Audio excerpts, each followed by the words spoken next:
Hello friends, जय माता दी। How are you all. तो आज हम आपको बताएंगे हमारे जम्मू ट्रिप के बारे में फुल डिटेल्स। इस वीडियो में तो वीडियो को बिना स्किप किए पूरा देखें। इस वीडियो में हम आपको बताएंगे कि हमारे 1 वीक के जम्मू ट्रिप का ट्रांसपोर्टेशन, होटल एंड फूड के साथ हमारा बजट कितने में हुआ।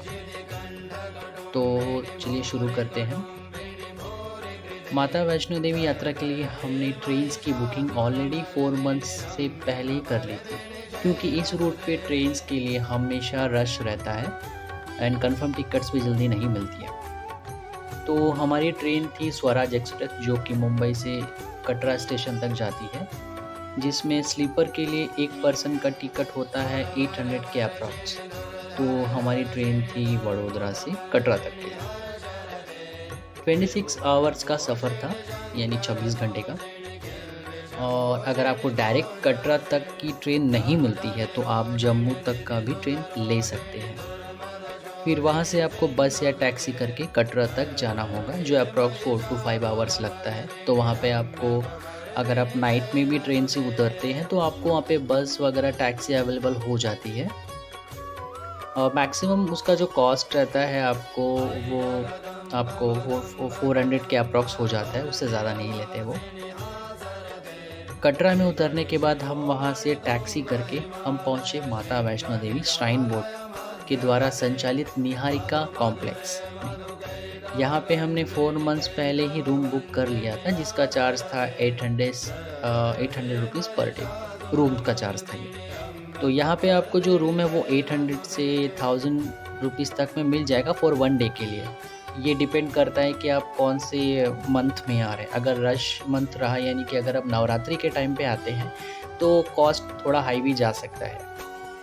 अदरवाइज़ ये नॉर्मल आपको 800 से 1000 रुपीज़ तक में मिल जाता है। एंड डोरमेट्री भी मिलेगा। डोरमेट्री आपको 100 से 200 रुपया एक पर्सन के लिए एक दिन के लिए मिलता है। और इसकी जो बुकिंग है, आप ऑलरेडी ही श्राइन बोर्ड का एक लिंक है माता वैष्णो देवी .org में जाके भी कर सकते हैं। वहाँ से आपको बैटरी कार के लिए भी, रूम्स के लिए भी, हेलीकॉप्टर्स के लिए भी, सबकी बुकिंग्स वहाँ पे ऑलरेडी हो जाती है। अगर आप उसके अकॉर्डिंग प्लान कर सकते हैं। अगर 4 to 5 मंथ्स के बाद आपको जाना है तो ये पोर्टल पे आप जाके ऑलरेडी बुकिंग कर सकते हैं। तो आपके जाने के बाद आपको वहाँ पे होटल्स के लिए और डॉर्मेट्री वगैरह के लिए प्रॉब्लम नहीं होगी, आपकी बुकिंग्स रहेंगी तो पहले से। हाँ, एक ज़रूरी बात, अगर आपको निहारिका कॉम्प्लेक्स में रूम या डॉर्मेट्री की बुक करना है तो आने के 2 या 3 मंथ्स पहले करवा लीजिए, क्योंकि माता वैष्णो देवी यात्रा पर सालों भर क्राउड रहता है। तो काफ़ी कम चांस है कि आपको डायरेक्ट जाने पे वहाँ रूम मिले। फिर नेक्स्ट मॉर्निंग हम निकल पड़े पैदल यात्रा पर, जो कि 2 पार्ट्स में हमने कंप्लीट करी थी। पहले फर्स्ट पार्ट में हमने बाणगंगा से अर्धकुंवारी तक का जो है वो पैदल यात्रा करी। सेकंड हमने अर्धकुंवारी से भवन तक के लिए करी। और टोटल ये यात्रा है आपको टोटल 16 किलोमीटर का यात्रा, यानी 16 किलोमीटर का है। तो हमने उसको 2 पार्ट में करी। तो नेक्स्ट मॉर्निंग हम निहारिका कॉम्प्लेक्स से चेकआउट करके निकल चुके थे बाणगंगा के लिए। तो यहाँ से यात्रा शुरू होती है माता वैष्णो देवी के लिए। ठीक है।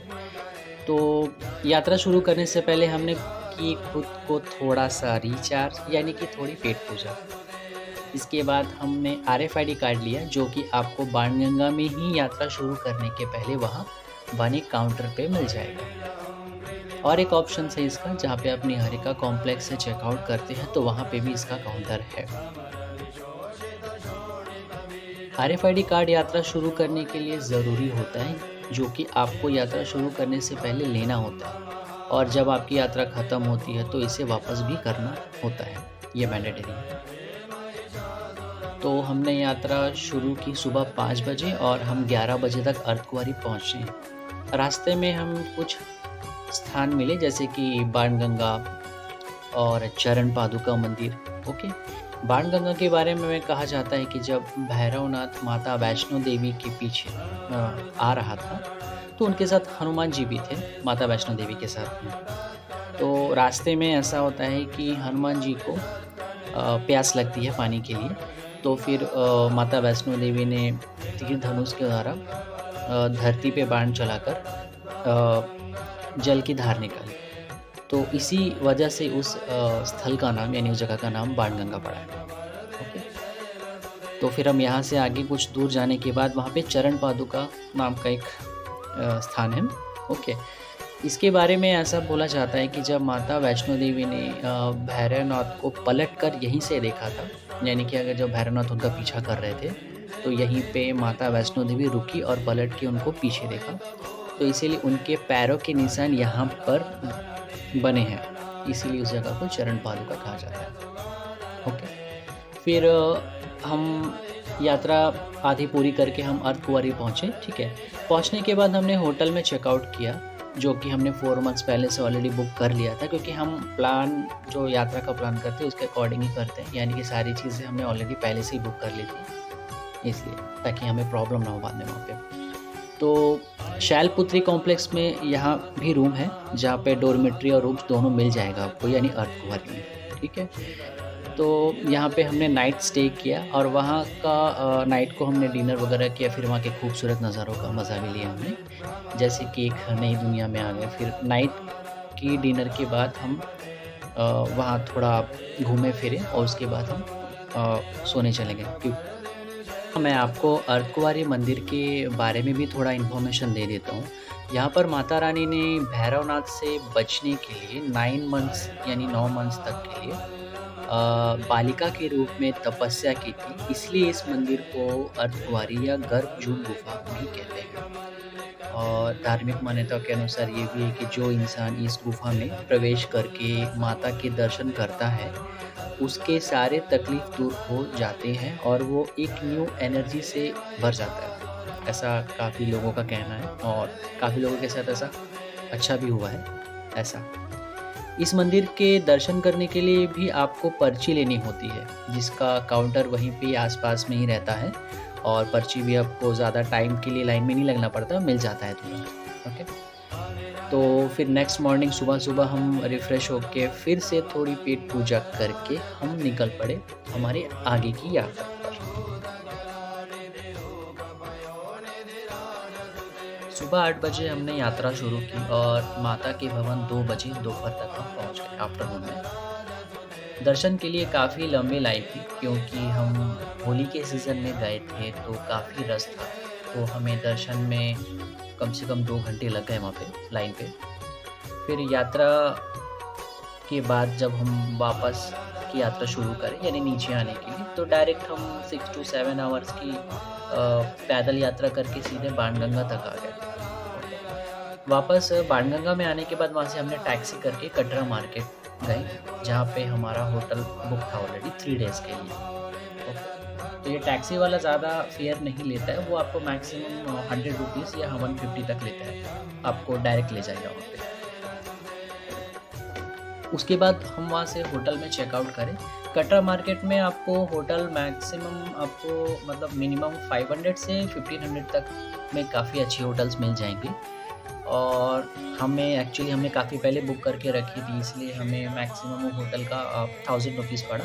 हम वहाँ पे 3 डेज़ के लिए स्टे करने वाले थे, क्योंकि हमें वहाँ पे साइट सीन्स भी करने थे। जैसे वहाँ पे टॉप 3 प्लेसेस है जहाँ पे काफ़ी मैक्सिमम लोग जाते हैं। एक है बाबा धनसर, और दूसरा है शिवखोरी, और थर्ड आता है पटनी टॉप। ये तीनों प्लेसेस हम घूमे हैं वहाँ पे।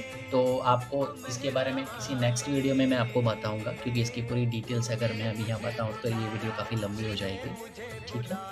तो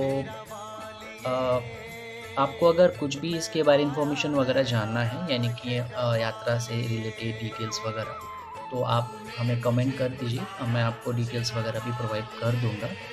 और हमारा टोटल बजट था ट्रिप का 8000 से 10,000 यानी 8 से 10,000 रुपया 2 पर्सन्स के लिए।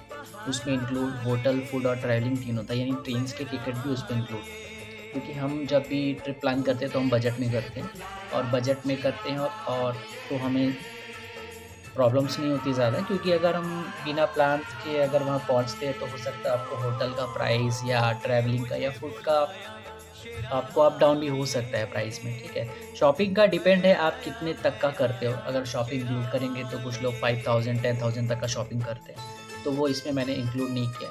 मैक्सिमम अगर आप 2 लोग जाते हैं, आपको ट्रैवलिंग, फूड और होटल का मिला के 8 से 10 हज़ार के में आप आराम से घूम के आ सकते हैं, ठीक है।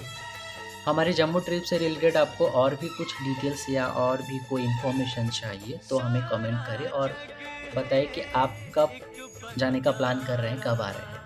ओके, तो इस वीडियो को आप शेयर करिए, लाइक करिए और कमेंट भी करिए, और अगर आपके फ्रेंड्स और फैमिली को आप शेयर करेंगे तो प्लीज़ उनको भी बोलिए कि सब्सक्राइब करें इसको। ओके, और नेक्स्ट वीडियो में मैं आपको बताऊंगा कि हम जो जम्मू में साइट सीन्स वगैरह घूमे हैं, वहाँ की वीडियोस वगैरह, वहाँ के बारे में भी इन्फॉर्मेशन दूंगा, ताकि आप लोग कभी आने का प्लान करते हैं तो आप लोगों को बहुत हेल्पफुल होगा उस पर। ओके, नॉर्मली हम लोग का पैदल चल के गए थे यात्रा में, यानी कि बाणगंगा से लेकर हम भवन तक, ठीक है। वैसे आपको वहाँ पे घोड़े भी मिल जाएंगे, पालकी भी मिल जाएगी, यानी कि घोड़े में भी बैठकर आप जा सकते हैं, पालकी वगैरह भी होती है। तो घोड़े का जो चार्जेस होता है वो आपका बाणगंगा से लेकर अर्धकुंवारी तक आपको 650 लेते हैं, और अगर आप बाणगंगा से डायरेक्ट भवन जाना चाहते हैं तो वो 1250 के आसपास होता है, ठीक है। पालकी जो होती है वो आपका फिक्स रेट रहता है, यानी कि 4 to 5,000 रहता है ऐसा। तो अगर आप घोड़े से जाने का प्लान कर रहे हैं या पालकी से प्लान कर रहे हैं तो आपका बजट भी आगे जा सकता है, क्योंकि हम पैदल चल कर गए थे तो हमारे 10,000 के अंदर का बजट था। अगर आप घोड़े वगैरह से जाते हैं तो आपका बजट भी उसके हिसाब से ऊपर भी जाएगा। ओके फ्रेंड्स, तो नेक्स्ट वीडियो में मिलते हैं। Okay, bye bye. मैं दुनिया का कोना कोना देखना चाहता हूँ, दौड़ना चाहता हूँ, गिरना भी चाहता हूँ, बस रुकना नहीं चाहता। देखो देखो कैसी बातें यहाँ की, है साथ पर है साथ ना भी।